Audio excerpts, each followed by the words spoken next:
Cool. I'm not on my phone, I'm just controlling my slides if it looks like I'm really distracted. So, from the intro that Jessamy gave there as well, as someone who has a purpose-driven business or an ethical business and hosts a purpose-driven podcast, the topic of ethos was one that I was really excited to be able to come and talk to you about today. And also, as you can imagine, with a background where I've spoken to some amazing ethical entrepreneurs from CEOs of Patagonia, Bellroy, companies all around the country and around the world, and then started my clothing label. Today I'm going to speak about the topic of ethos in punk rock music. So it feels appropriate. So first of all, what I want to do, because I was looking up how to be a good speaker, and apparently you have to get a bit of audience participation in the first part. That's right. So can everyone just put their hands in the air for me? Go like this. Cool. Now just turn the back of your hand towards me. Now everyone give me a couple of middle fingers like this. All right. Does everyone feel a little bit more punk rock? Cool. Well, love it. Well, if you look at the ethos of punk rock, people would often say that it means not blindly following what people tell you to do and not doing what everyone else around you does. So unfortunately, none of you are very punk rock. But it does raise an interesting point, and that is that ethos can often have a lot of conflict. And I personally think that when you find conflict in your own ethos, that's actually when the magic happens. Cool, so I don't like this. We'll flick it on the laptop. So I'm going to tell you a little bit of my story about how I got to where I am today, and a little bit of my journey with ethos as well. But to do that, we have to go back in time, probably about 18 years, to when I was about 16, which feels like a long time ago. And between those years of like 16 to 20, I feel like they're really defining years for you as a person and for your ethos. You've taken everything that your parents or the people that have raised you, that they've instilled in you, but then you start finding your own ethos and you start adding your own values to it. Now, that's where you get the gaps in values and you start looking to other things to fill that. And for me, I looked to punk rock music. That was very much where I developed my ethos. And in a way, it was amazing because there was so much for me to find out and so much for me to learn. And there's really kind of a copy and paste set of values that you can take for punk rock and you can apply to your life. And it doesn't just involve getting wasted all the time, but that was a big part of it. But so there I am, like kind of 16 years old, playing in a punk band and, listening to a lot of music from the early 2000s, West Coast punk rock, which at the time was really politically charged. That was at a time where, in the States where a lot of that music came from, there was a war in Iraq, George Bush was in charge, like there'd recently been 9/11. There was a lot of fear and there was a lot of angst in punk rock. And that really made me, at the age of 18, I was at anti-war rallies, I became quite a hardcore animal activist, and I was there playing punk rock music with my friends. And this was my ethos that was starting to really form. And a lot of people would say, what are you going to do with your life? You can't just sit around, writing 3-chord punk songs and going and playing shows, like, sort your shit out. But we didn't care. We just kept doing it because to us, we followed our values, we followed our North Star. There was no compromise. So we're touring around and we're doing little bits locally like you do when you're kind of playing in a shitty punk rock band when you're 18. And we started to get a little bit of like local attention and things were going kind of well. But we had a lot of drive and we had a lot of determination because although we were kind of lazy punk kids, we wanted to get our message out there. We had something to say. So we wanted to get onto a tour. We wanted to get on a lot of tours. And if anyone's played in the music industry or been in any kind of the arts industry, you'll know that it's auditions, it's applying to get on tours, it's sending your stuff off, and it's rejection after rejection. But that was fine. We had our values, we had our North Star, we weren't going to compromise. So there was a tour that was coming to the UK and we were like, this is where we need to be. This is where our fans would be. But we didn't get on the tour. But we thought, how can we enforce ourselves onto this? What can we do to get out there? And we decided what we would do is we would get our acoustic guitars, we'd put them in our guitarist's Ford Fiesta because it was like the cheapest way to get around. It's not a very punk rock car. And we were going to go around and follow the tour around the UK, around like the 12 dates of the UK. And we'd play our acoustic guitars outside, playing our songs to the people when they were in line to go into the show. Like, man, this is how we can play to that audience even if we didn't get on the tour. All we need to do is sell a couple of CDs each night to put petrol in the car to get to the next place, and we'll see if we can crash on someone's couch. So we stood out there. At the end of each set, we'd get on the megaphone. It's like, all right, we need somewhere to stay, preferably somewhere to eat. Like, what can we do? Who can hook us up? Now, the beautiful thing about the punk community is it has ethos, and it has values, and it looks out for each other. We were a community. We had our values. We wouldn't compromise. We'll let 4 kids sleep on our floor. Like, you can come in. So it was awesome. And we carried on. We toured around the UK. And about 3 nights into this tour, and for anyone who's kind of aware of the punk scene, the band we were following was a band called Rancid. So a couple of people are like, fuck yeah. So 3 nights into the tour, we see Tim Armstrong, the singer of Rancid, come out of the venue. And we're like, fuck, it's Tim Armstrong. I'm like, how awkward is this going to be if he comes up to us in front of everyone and is like, get the fuck off my tour? So he comes out and he's watching us play a song. And we start playing a cover of I Fought the Law by The Clash, because that's what you do when you're a punk kid. And he starts singing along with us and getting everyone involved and getting everyone to get on board. And at the end of that, he was like, I love what you guys are doing. His pass is for the tour. You're on, you're still playing outside. You're not that good. But you can come inside. You can be part of this. We were in. Like, fuck, boys, this is it. We had our values. We had our North Star. We didn't compromise. We're on the Rancid tour. It was paying off. Oh, that's fine. I'm just doing it for my reference. You don't want to see my notes, but thank you. So we did this, and we actually did this for a few different bands, and we became a little bit renowned for doing this. Still, we didn't get on the tours, which might say something about the music, but people knew that we worked hard, and that was sick. And then we thought to ourselves, what is the dream tour that we could do this for? What is the way that we could take this to the next level?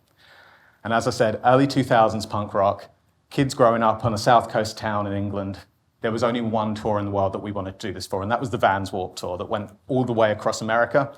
It's like 3 months across America, 45 dates. This was what we were going to do. We're like, guys, we're going to put our acoustic guitars on a plane, a little bit more expensive than a Ford Fiesta. We're going to hire a van, and we're going to follow the tour and go around the country. So whilst we were ambitious and we were driven, we weren't entirely stupid. So we did think we need to let someone know, because if we get there and they tell us to leave, that's a bad time. So we did a little bit of hustling, hit up some contacts, and we got an email address for one of the production managers of the tour. And I emailed them and told them what we planned to do. No reply. A little bit heartbroken. But a week passed, 2 weeks passed, 3 weeks passed, nothing. And now the tour was starting to approach. And we're like, are we going to just do this anyway? What do we do? Do we go out there and just do it, or do we wait for a reply? Do we wait for permission? So we booked the flights, we booked the van, we had our values, we had our North Star, we had our ethos, we didn't compromise. Not 48 hours later, I got an email back. I'm like, oh, shit. So I'm there like hesitating, kind of like I am now, a little bit shaky, over that email, waiting to see what's on the other side. And it was actually from the founder of the Warped Tour, this guy called Kevin Lyman, who's like a legend in the scene.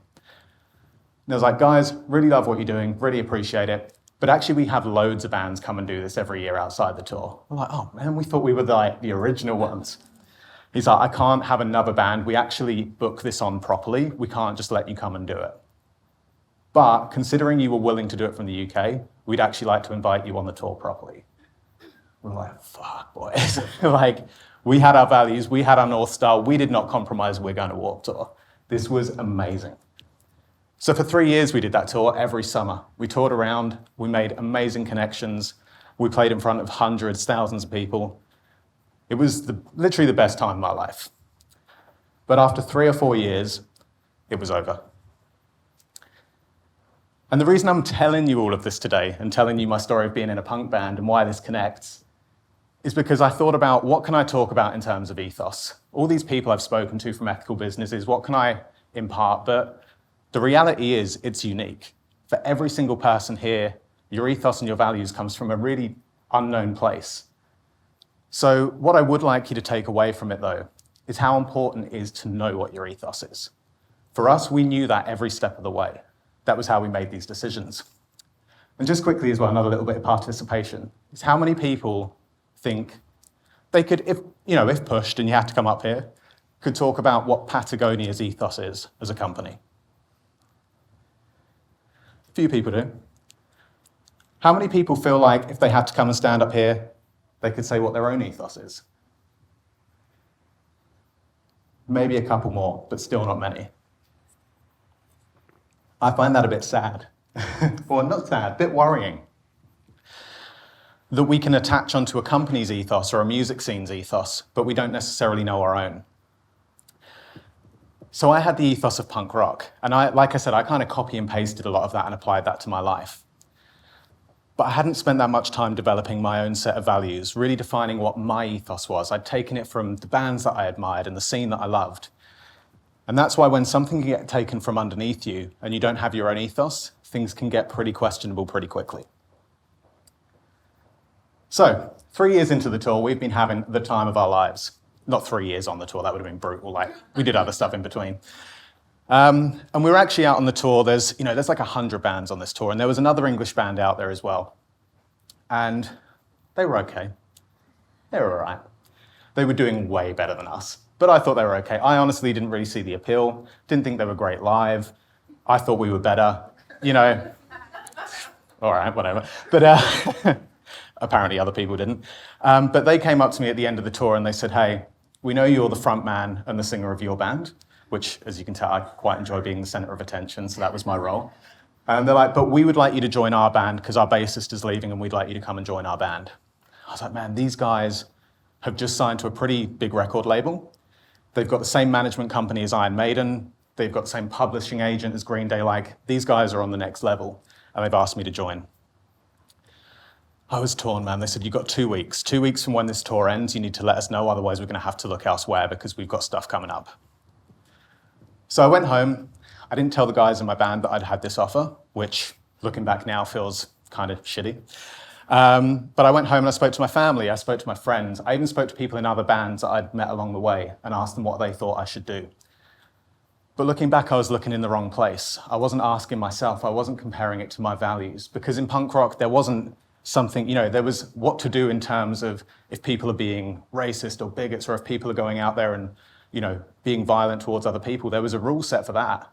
But there wasn't, hey, here's what you should do if someone asks you to go and join a bigger band. Like, that all came down to me. But I hadn't really developed that. So I lost my North Star, I lost my values, and I compromised. And I took the gig. So a couple of weeks later, I'm sitting in these London offices surrounded by gold records of like bands that I love. My new bandmates are sitting there, the record label's sitting there, the management, the lawyers. I've got a contract in front of me like, here's what you're doing for the next 12 months, here's your touring and recording schedule. And it was awesome. Like, I was stoked for this. At the time, I was like, this is it. Like, we're going to be on Jimmy Kimmel. We're going to do shit like that. This is the way to go. But I had to walk out that room and tell my 3 best friends that everything we'd worked for, our values, our North Star, I was going to put the brakes on that. They took it okay. They understood. So the next 12 months, I went out on the road with this new band, and I turned into an absolute arsehole. So I was drinking way too much. I didn't really like the guys I was in a band with. I was being obnoxious. If I was in interviews, I was just almost like sabotaging it because I didn't think that band was very good. I felt bitter that I was doing this with them and not with the music that I'd been making.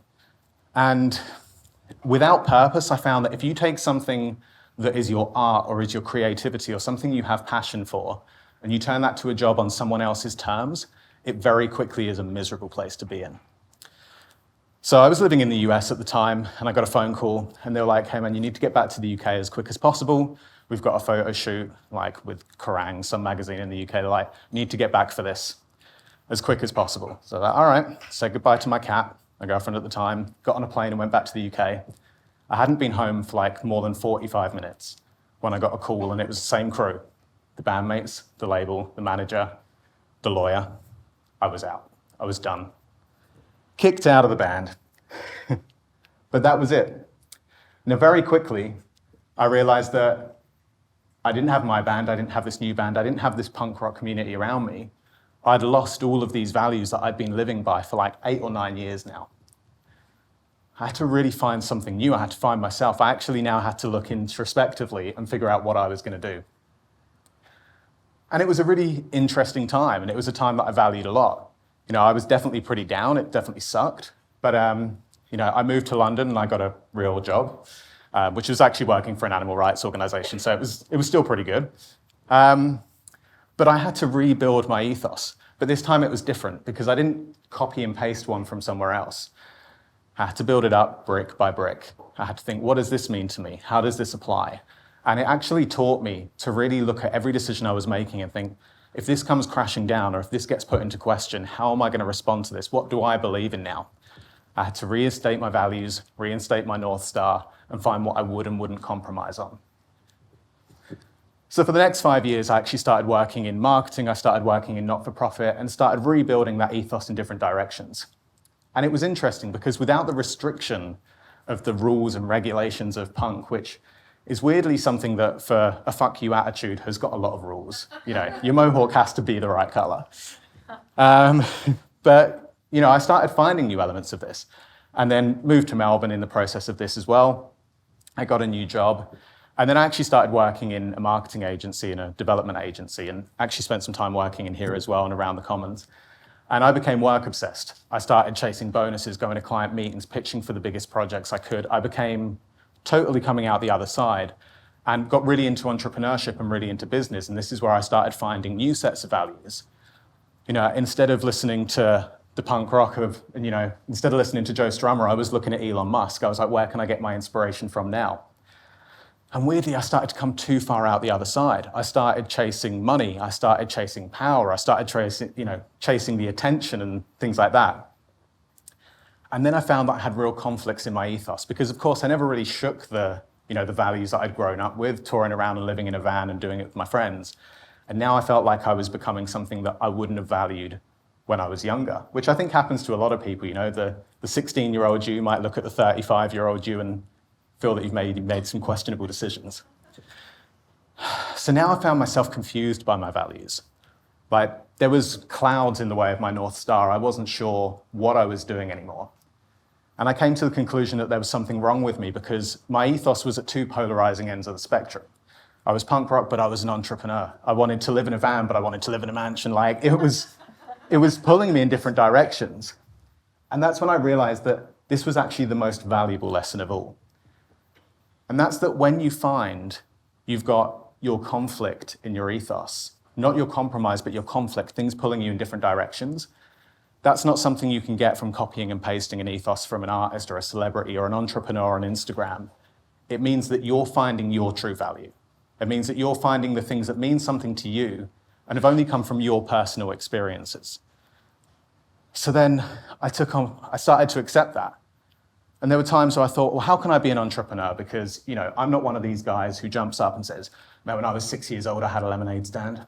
And then I sold my lemonade stand and I got baseball cards. And then I took the baseball cards and I sold it for a business. And then I was a millionaire by 16. I was like, man, I was fucking drinking beer and living in a van. But then I realized when we were on that tour and we stood out there and we got our guitars out the back of the Ford Fiesta and we were selling CDs to people in the line in the rain, that's entrepreneurship. That's exactly the same.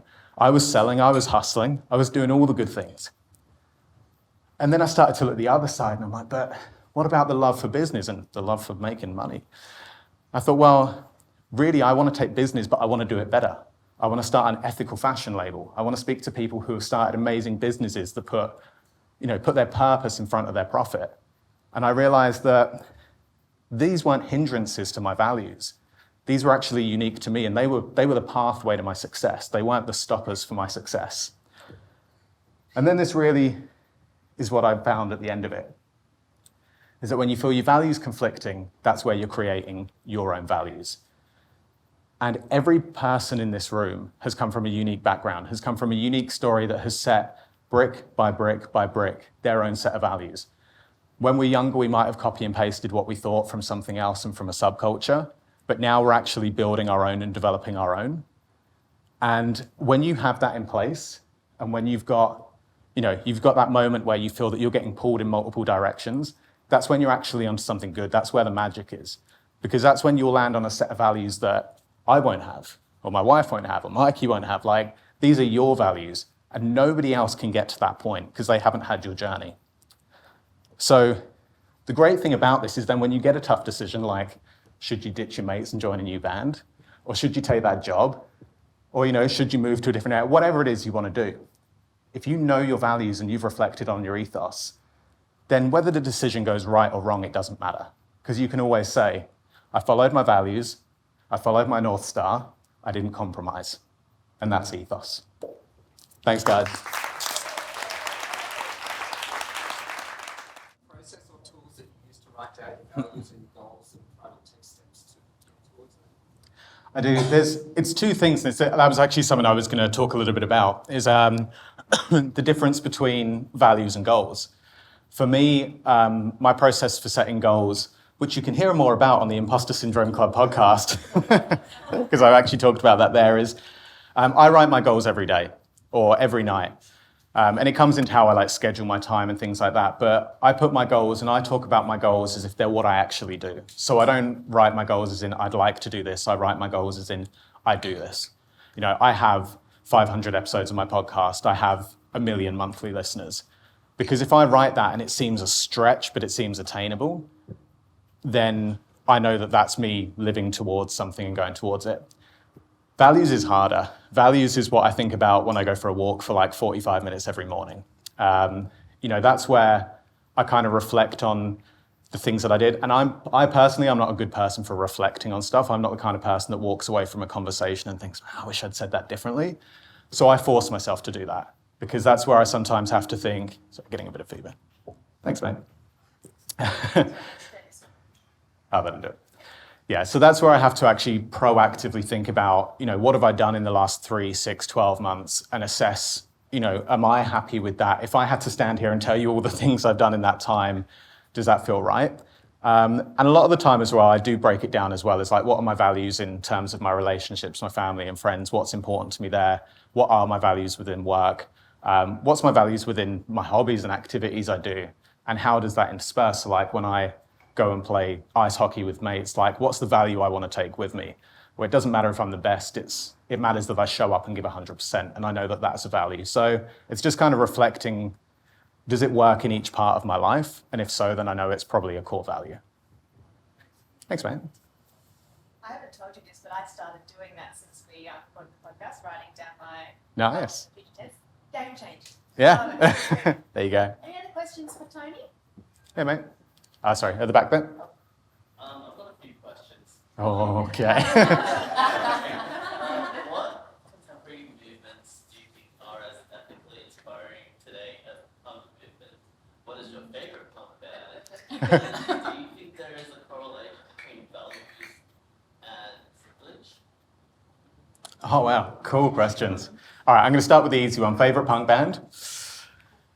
Actually, no, that's the hard one. I'm going to leave that for later.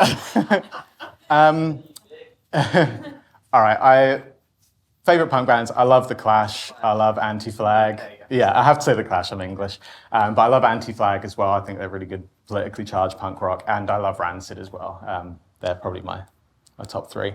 Also love Blink-182 though. I'm stoked that they're coming back. Hey, come on. I'm a pop punk kid. Values and privilege. I do think that's an interesting one, and I actually see that a lot. So, as I talked about a couple of times, I've come from quite a big animal activism background as well, animal rights activism. And you see that a lot now in things like veganism, which is a big part of my lifestyle as well. As I am appreciative as well that it's hard to be, I grew up in a time when it wasn't as easy to do that. When I was 16 and I was vegan, it was a lot harder to go out. You couldn't rock up to Smith and Deli down the street and get amazing food. And that was, a minor inconvenience compared to how it can be for somebody who's in a less affluent situation or finds it harder and can't do that. So I do appreciate that with value can come privilege. There's people in different places in the world. We're all super lucky that on a Friday morning we can sit here and kind of, I don't know if it's past 9 o'clock yet, but not really be working because we want to listen to a talk and we want to get inspired and we want to get educated. A lot of people don't have those opportunities, but I think with that privilege then to have extended values and be active in those communities, there's also to an extent a responsibility. And I think that's what we have to be aware of as well is, not shirking that responsibility and taking the best out of that. And your first question, movements now that are similar to the punk scene, well, I'd say that the punk scene is still a huge part of that. I still think there's amazing value in that. Still think there's a lot of great musicians and a lot of great artists who are coming through. But that spans into all kinds of culture. I think that spans into so much of the arts as well. There are amazing artists who are doing that, amazing spoken word artists, there's amazing authors. But I think, again, we can also get a bit caught up that here in somewhere like Melbourne, we feel like there's so much progress, and we feel like, be it from a vegan community, be it from acknowledging Indigenous communities, be it from LGBTQ scenes moving forward, it feels very progressive here, but that isn't the case everywhere else. So I think we need to realise that actually we are the people that people are looking to for that inspiration as well, and the things that we do, and taking our responsibility to be more active and inspire other people to do that as well. So it's as much down to us as it is down to, the punk rock scene, or it was down to Joe Strummer in the 70s. Yeah. You go. I think he's kind of stole my question. I guess mine was from the flip side of, I guess, how do your values, can you still align with those values if you don't have the privilege to, like, will you die on the hill if you just need to pay the rent? Where do those values kind of come in then? It's hard. It's a hard question. It's a hard thing. And I guess it's hard for me to answer because I haven't been in that position. I'm watching people who are in the Russia-Ukraine conflict at the moment and are going out. There was a poet who went out on the street and he's speaking out against the conscription that's happening in Russia at the moment. And 2 days later, his house is getting broken into and he's getting beaten nearly to death in there. And I think for someone to be able to do, it's one thing for me to come up and stand here and talk about like the punk rock scene and the things that we can do. But for that guy to go out there and actually put his life on the line to do it, I think the opportunity is there for people. I don't expect that everybody should take that opportunity when their life's on the line to do it. But I think those people who are willing to do it, they're fucking heroes, and we should be looking to them and we should be supporting them how we can. I just had a question around like either the best piece of advice you've ever been given, or maybe like a current mantra that's motivating you at the moment. Oh man, that is hard.